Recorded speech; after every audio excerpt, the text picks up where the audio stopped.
Hello and welcome to World Talks on TVP World with me, Ashim Kumar. The leaders of the Visegrad Group are meeting this week in Hungary, but the gathering is already overshadowed by a major diplomatic rupture. Poland's President Karol Nawrocki has cancelled a planned one-on-one meeting with Hungary's Prime Minister Viktor Orban, after Orban travelled to Moscow for fresh talks with Vladimir Putin on energy and Ukraine. The move highlights growing tensions within Central Europe over the war in Ukraine, energy security, and the US-backed peace proposals now circulating. To help us unpack the implications, we are joined by Łukasz Ogrodnik, analyst at the Polish Institute of International Affairs. Mr. Ogrodnik, welcome to TVP World. Thank you for taking the time. Good evening. Good evening. Thank you for having me.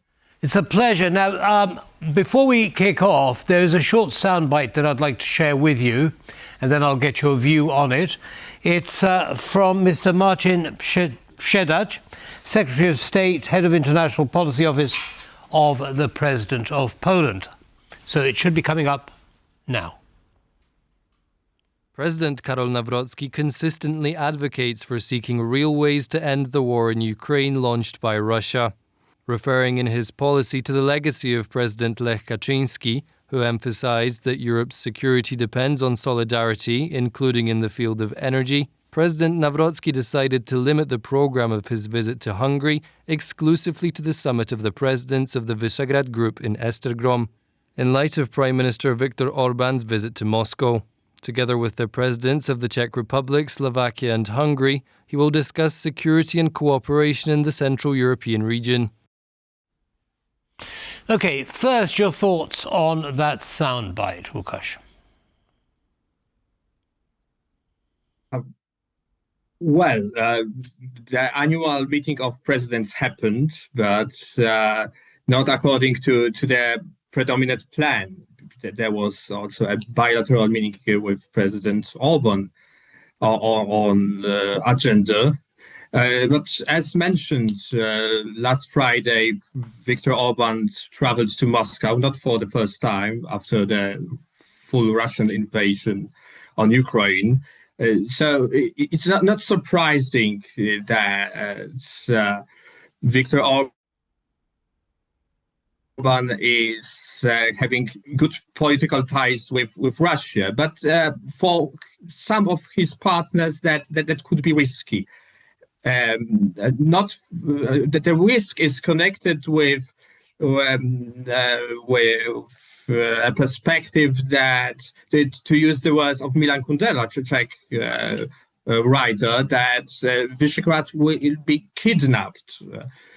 In the past, Hungary, during its previous presidency, was speaking on behalf of V4, but actually presenting its own particular national perspective.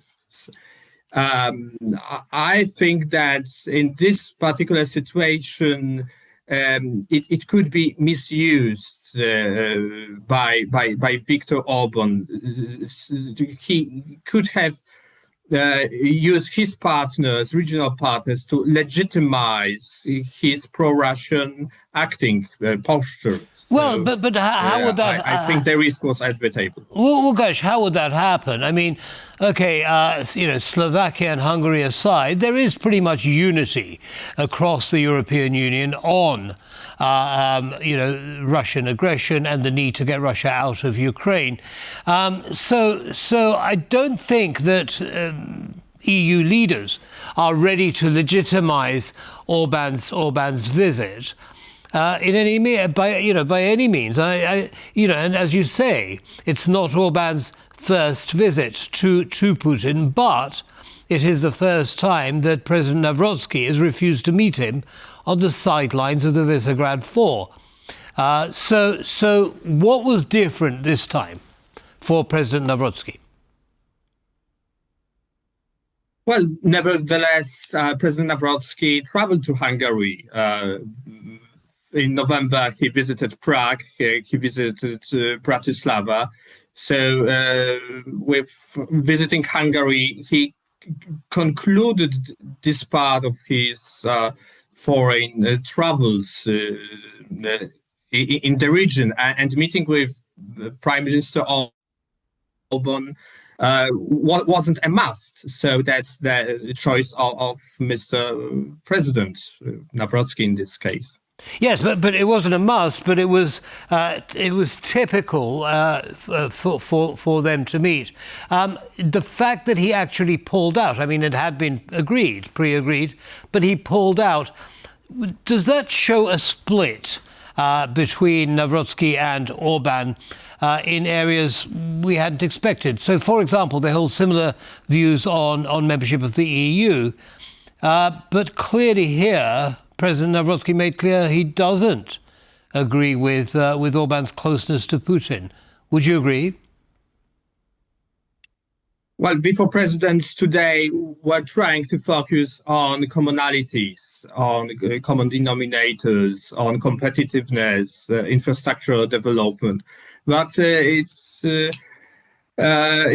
quite obvious since since February 2022 that V4 is not a clenched fist anymore, and the cooperation is in crisis, especially between governments. Presidents, they continue the dialogue. That was an annual meeting of V4 presidents. Last year it was in Wisła, Poland, during Polish presidency. But because of the very different threat perception, the opinion on war between Russia and Ukraine, V4 is in crisis, and also bilateral Polish-Hungarian relations are in jeopardy. Victory of Karol Nawrocki was cherished in Budapest, and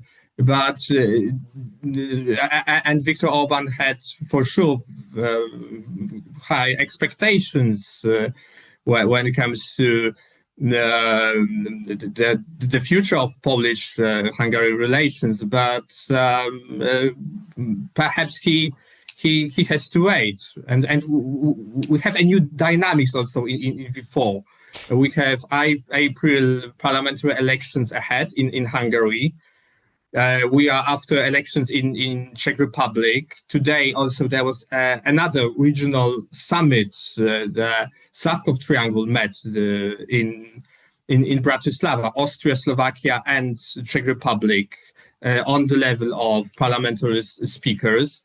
And the president of Slovak parliament talked yesterday about the restart of Czech-Slovakian relations. So, right. Okay, I want to focus, Łukasz, in the few minutes we have left, I want to focus on President Nawrocki and Viktor Orban. Now, Orban said that the main reason or purpose of his visit to Russia was to discuss energy. Now, you know, that indicates that he has no intention of weaning his country off Russian energy when so many countries in Europe have managed to do so and are in the process of doing so. Why this stubborn closeness between Orban and Putin with regard to energy?